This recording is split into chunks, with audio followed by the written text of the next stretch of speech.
In this episode of the Iron Empire, we talk about restoration and in particular, over restoration. Don't do it.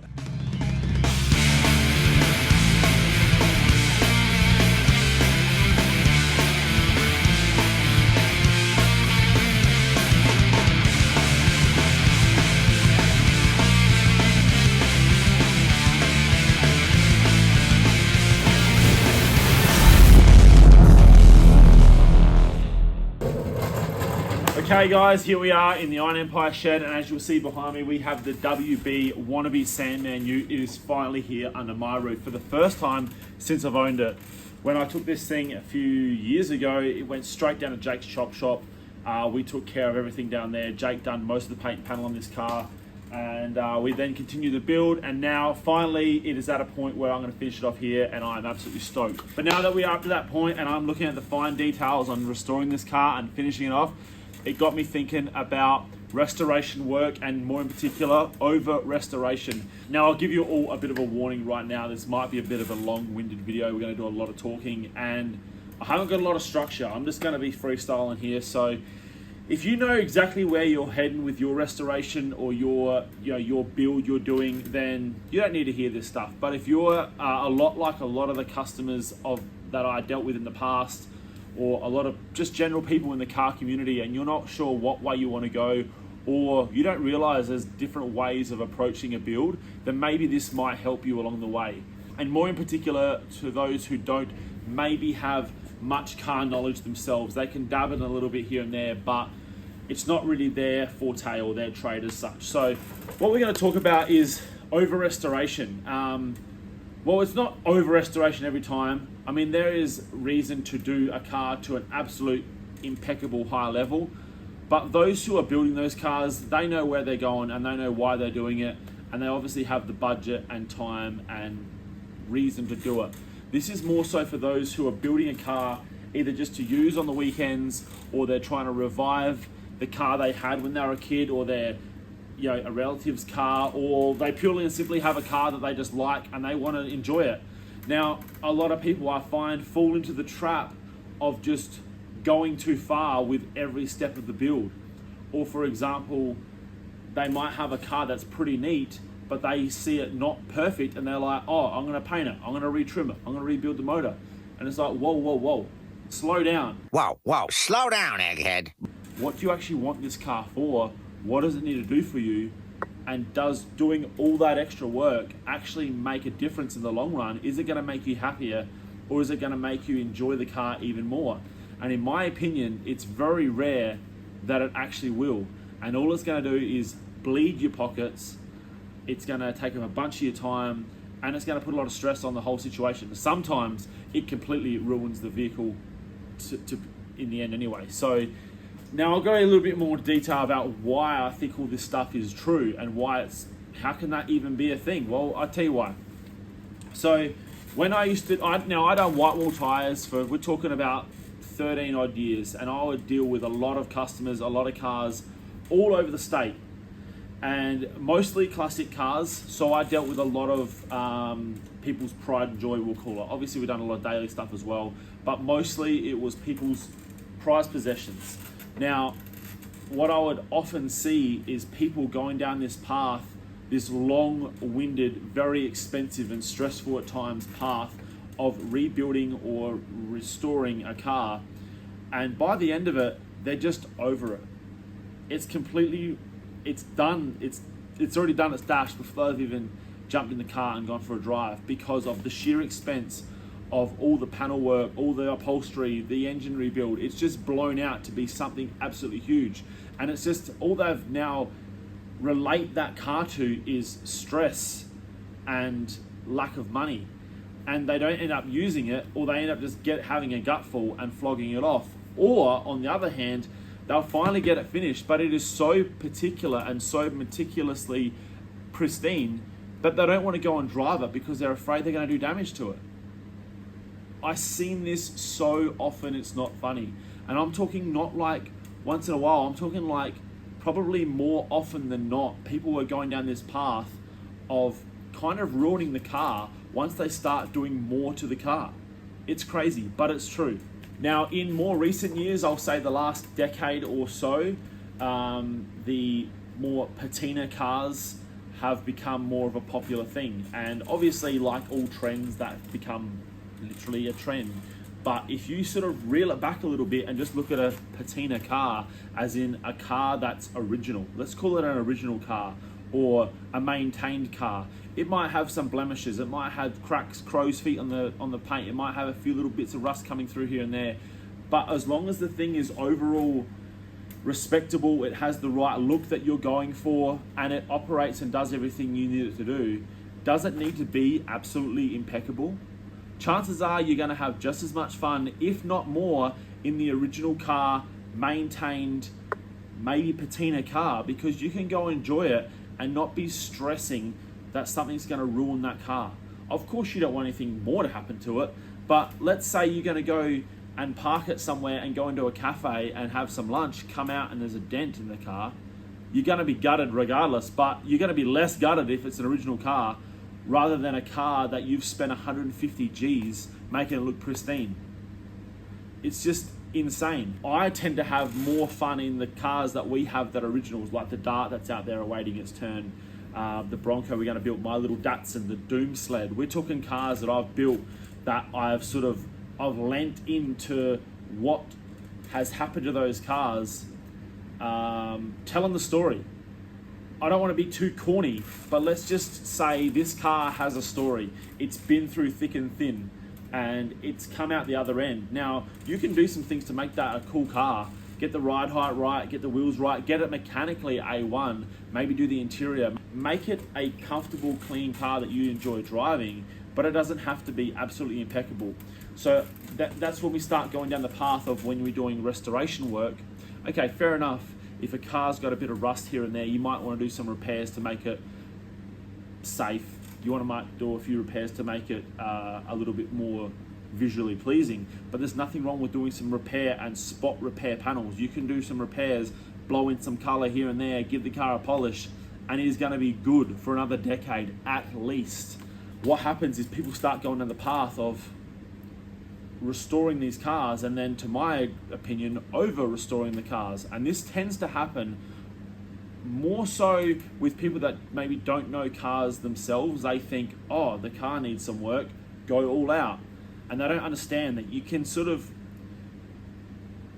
tailor the project to suit. You can tailor that project to meet a certain standard that may not be absolutely impeccable.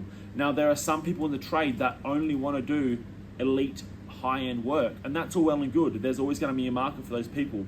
But me personally, I'm right in the meat of a 7 out of 10 car. That's what I build, and that's what I'm happy to build, and I'm proud of building them. I want to build 7 out of 10s. This is a 7 out of 10. Andreas Tirana's a 7 out of 10. My LTD is probably lucky to be a 7 out of 10. Now, some people that might see it on the camera or see photos of it might be like, oh, you're being modest. It looks good. Exactly, it does look good. From a distance, in a photo, me looking at it right here looks fucking magic. But you are only gonna see the things that make that thing a 7 rather than a 10 once you get within 3 feet of the car or closer. You have to start really looking around, looking at angles, really nitpicking these cars to tell a 7 out of 10 from a 10 out of 10. Now, that's not for everyone, but maybe it's something you need to consider with your build that you're doing or your future build, because to get from a 7 to 10 is unbelievable in difference of time and expense. Let's say you've done 70 hours on this project to make it good. To get that extra 3 bars, we're going to go 100 hours. It doesn't work like that. It's insane. It is going to blow out tenfold. So I'm going to give you an example of what I call a 7 out of 10, and then I'm going to go ahead and tell you the sort of hours we spent to get that result, and then the difference it's going to take to get it to that higher level. It's mind-blowing. So my LTD, for example, I'll flash up some photos of the screen or a bit of overlay footage here so you guys know what I'm talking about. But those who follow this channel will know this car well. It's been well documented. This car was a reasonably straight car to start with. It did have a few rust repair sections already done. They weren't the best at all, but they were already done. There was a little bit of rust in this car. There's still a bit of rust in this car that I have to do that you can't see. But overall, it was a pretty tidy car. It had clear coat peel really badly. It was dull. It looked very rough, but it presented rough because it was dragged out of a paddock. It was multicolored, and it was just very tired. It was sort of, in my opinion, a little bit beyond saving as a Survivor car. Not to mention the model doesn't tend to look as good. Survivor cars or patina cars tend to be a lot more, they look better in a steel bumper car, in my opinion. But getting back to the LTD, I wanted to get this thing back on the road. I wanted to be able to enjoy it. I wanted it as a cruiser. It was just another build that I didn't need, but I wanted to do it. It was the replacement of my first car. So I ended up doing the paint and panel down at Jake's Chop Shop. I changed along the way a little bit. I was going to paint the car sort of piece at a time and just sort of get it clean and then sort of drive it as is. Then I started getting a little bit further in and realized that it was probably not the best way of going about it. See, I'm not afraid of repairing a guard, polishing the rest of the car, and just enjoying it as is. Maybe further repairing it down the track. It doesn't have to be perfect every time.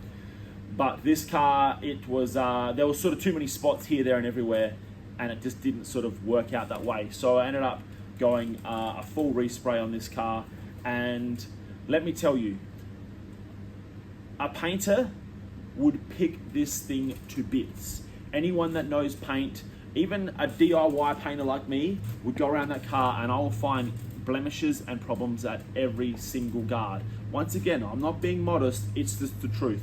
There is prep marks everywhere, there is panels that aren't exactly straight, there's guards that could be much better aligned, there's all sorts of stuff. There's shrink back areas in the paint. There's a lot when it comes to paint work that I could pick on that car, and anyone that has half a clue could pick on that car. But I'll give you an idea. I spent, with paint and panel, I didn't go inside the door jambs. This is called a closed door respray, and I spent 200 hours on that car. That's 200 hours of my own labor, not including materials. So that's just purely time. So there's 200 hours there. Then we're talking about materials. Now, obviously a lot of the stuff I already owned, a lot of the stuff Jake already had at the shop. But if you were to buy the materials from scratch from day one, we're talking probably, and I'm talking about middle range materials, not high, not low, somewhere in the middle. I would have spent somewhere between $3,000 and $3,500 in raw materials on that car. So there's 200 hours and $3,000, we'll call it, in materials. Now, most shops that do paint and panel work, most mechanical shops, any shops nowadays, you're going to be very lucky to find someone that's going to do any sort of work on your car for under $100 an hour nowadays. But let's say you found a backyarder that's going to do a little bit of work for you behind the scenes, after hours, maybe in their home shed. You might find a panel beater that does a little bit of work, cash stuff on the side. You're still not going to get it for less than $50 an hour. But even if you did, let's say you find someone doing cash work for $50 an hour. I know I wouldn't work for less than $50 an hour.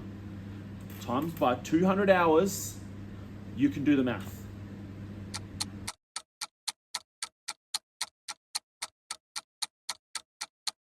I can't do the math. I'm not very good at math, but I'll try. I'm pretty sure it's 10 grand.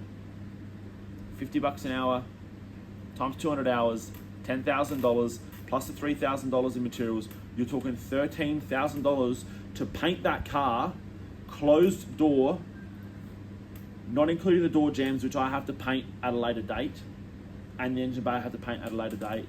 And I've only ended up with a 7 out of 10 paint that I can pick on. If I kept going, I know I can get it to that level.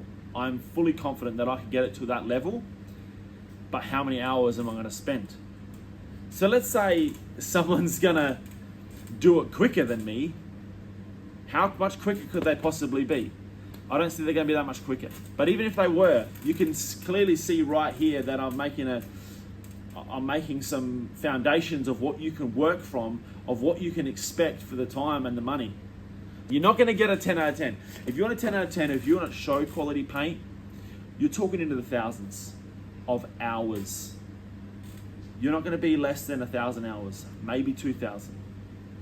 So that's where it starts to really blow out.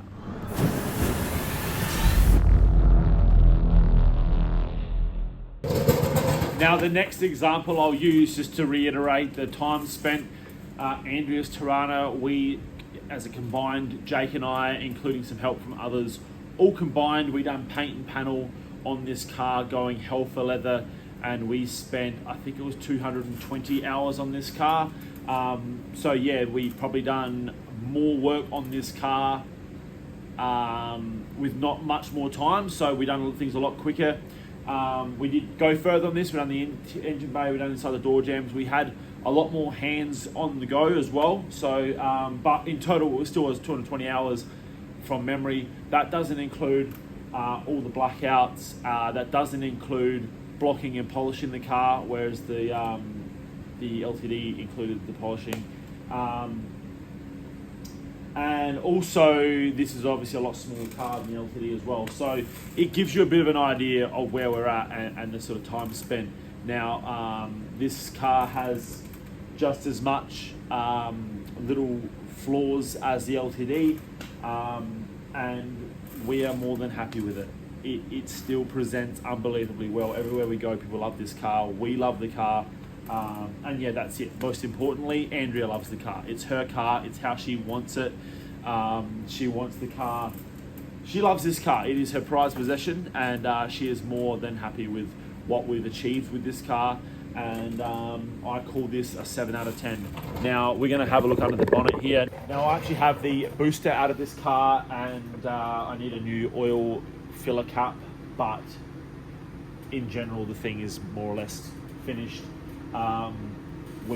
This is another example of what we would call a 7 out of 10. You know, we've got the front was all painted with underbody stone guard style, so there was a bit of damage in this car. So although the damage is repaired, that hides a lot of sins. It didn't need to be taken back to an absolute impeccable finish. The engine bay, I think I only polished the guards where you can see the obvious stuff all on the back there. It's got a lot of orange peel in the paint, which is what we call when we get not a super flat smooth finish. It does get a bit peely, but same thing, the engine this motor this hasn't even been opened up. We replaced the sump and we replaced the rocker covers, done the gaskets. Aside from that motor has not been opened since we bought it in a running Corolla, and that thing has been painted in 2-pack.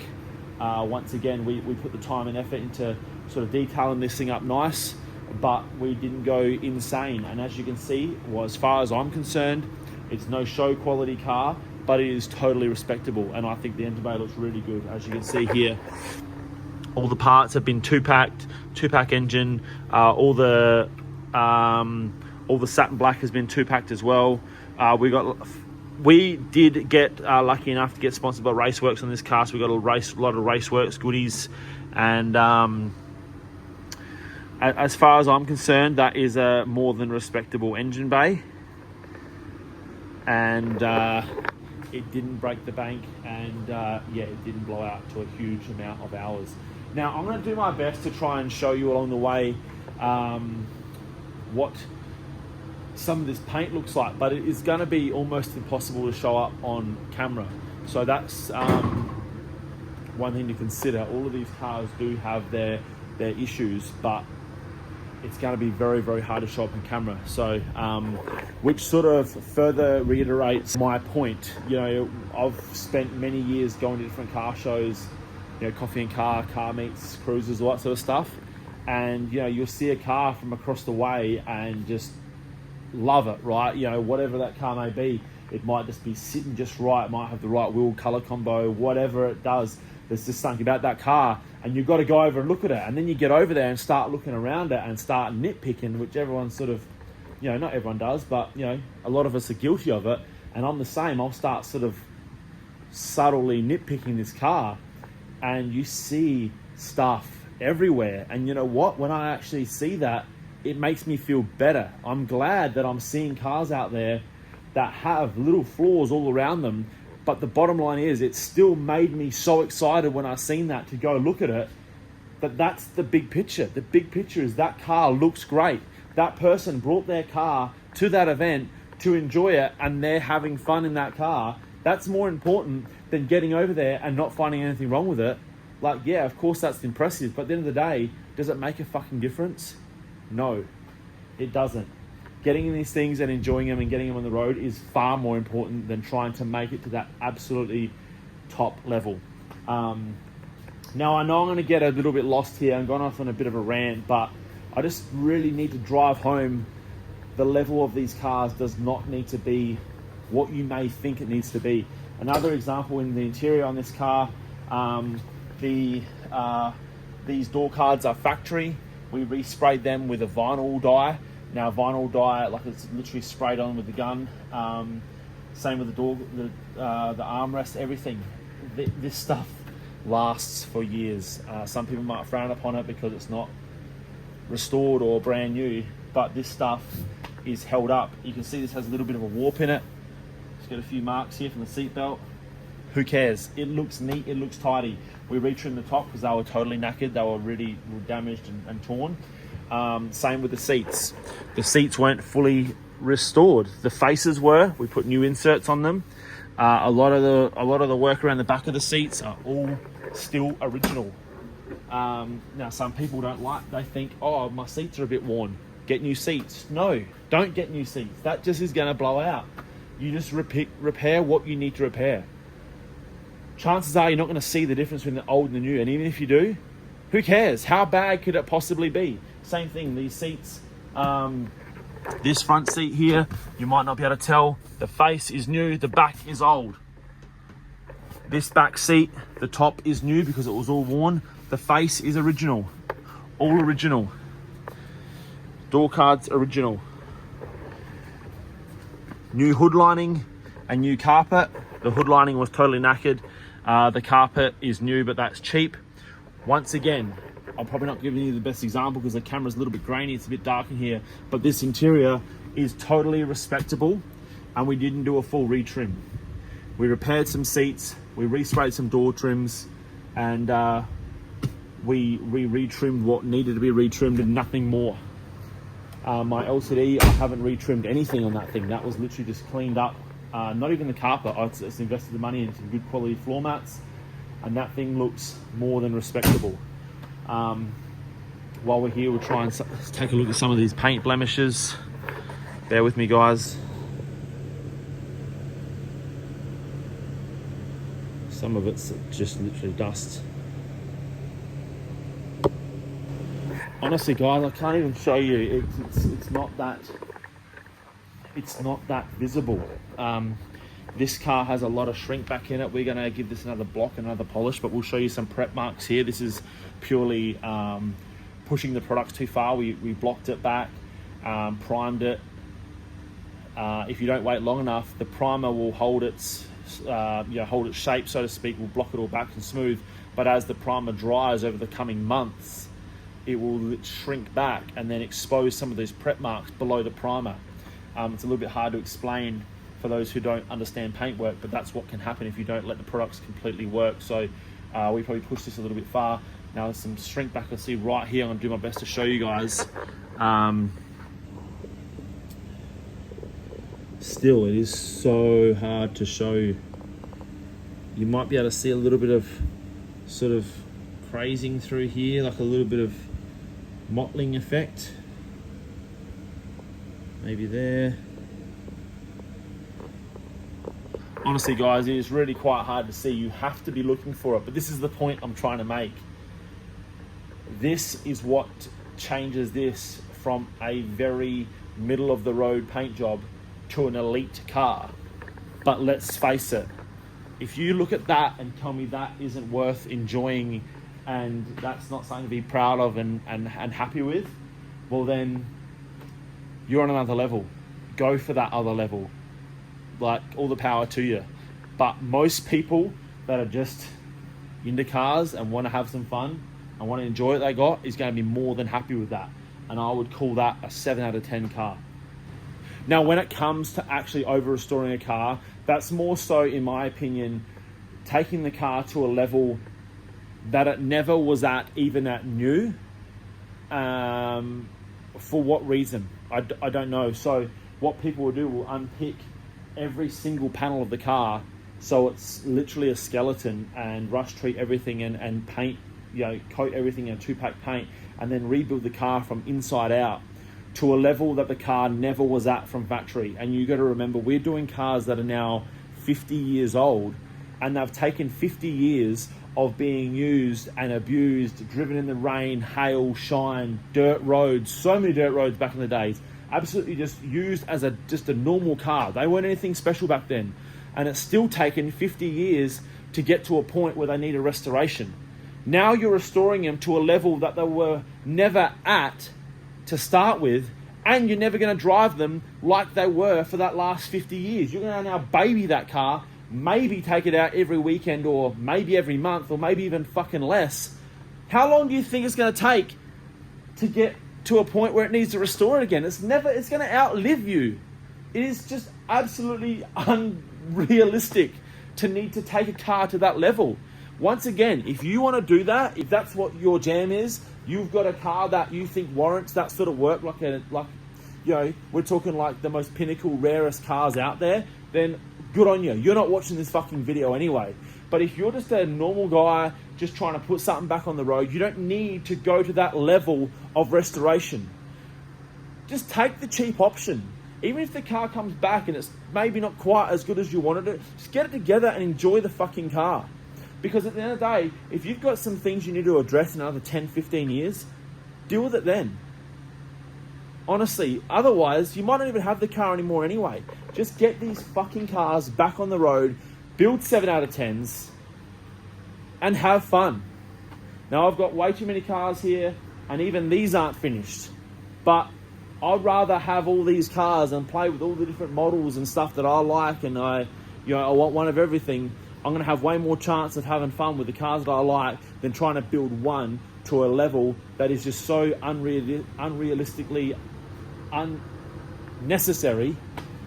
It's just, I don't know, man. I get worked up. I'm probably getting a bit fucking carried away here, guys. But anyway, that's where I'm at. Just a quick recap on the Sandman here. We sent this off to get all the wiring done, and it's come back unbelievable. Everything is good. Obviously, everything has been marked here. We've got to put some clips here to clip it all up, but it's all back to original. It's turnkey, every light, horn, gauge, buzzer, you name it. Everything works on this car, and now it's just up to me. I've got to put the bonnet on, plumb a few things up, put an exhaust on it, put the interior back in it, some trims, and we're on the home stretch here, guys. And of course, this is going to be up for grabs. It's going to be up for sale. I would like to enjoy it a little bit before it goes, but it's been a long-winded process. That's because I'm trying to build too many. Admittedly, I'm doing it wrong too, guys. So we're not all right. I'm the first one to admit it. But anyway, look, I just wanted to put this out there for those who maybe are trying to get their ball rolling on a car that they've wanted to restore, or maybe halfway into something and it's starting to lose, it's fun. It's starting to become a chore. Just reel it back a bit, guys. Just get the thing on the road and have some fun. It doesn't have to be to that absolutely top level. It's unnecessary. It's going to blow your budget, and just get these things on the road. That's what's more important. All these things. You know what? All these cars, not including that one, all of these cars were fucking in pieces. Like that was in a paddock, not running. This was in a paddock with no motor, sitting on pallets, rusting away, rusting up halfway through the doors. This thing was sitting with no motor in the back of a workshop, half rated for parts. And this thing was in pieces, half restored, but given up on. Get these things back on the road. It doesn't matter about trying to get into that absolute top level.